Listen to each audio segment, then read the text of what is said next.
Le Maroc, un pays à deux vitesses. D'un côté, il a su se moderniser pour attirer toujours plus d'investisseurs.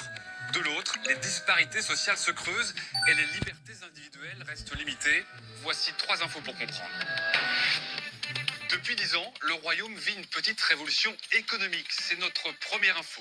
Il s'est doté d'un des plus grands ports au monde à Tanger, le premier en Méditerranée, d'une ligne TGV et d'un gigantesque parc solaire. Et le tourisme explose. 17 400 000 visiteurs l'an passé, en hausse de 20%. Le Maroc attire désormais plus que l'Égypte. Mais cela n'empêche pas d'énormes disparités sociales. C'est notre deuxième info.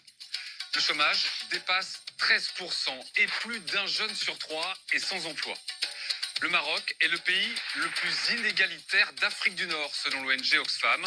Et si on regarde l'indicateur qui prend en compte le niveau d'éducation, l'espérance de vie et l'accès aux soins, le Maroc se situe loin derrière la Tunisie et l'Algérie, selon des statistiques de l'ONU. Enfin, le Maroc reste un pays verrouillé. C'est notre troisième info. En matière de liberté de la presse, il se situe à la 120e place sur 180 selon le classement de Reporters sans frontières. Peu de place à la contestation.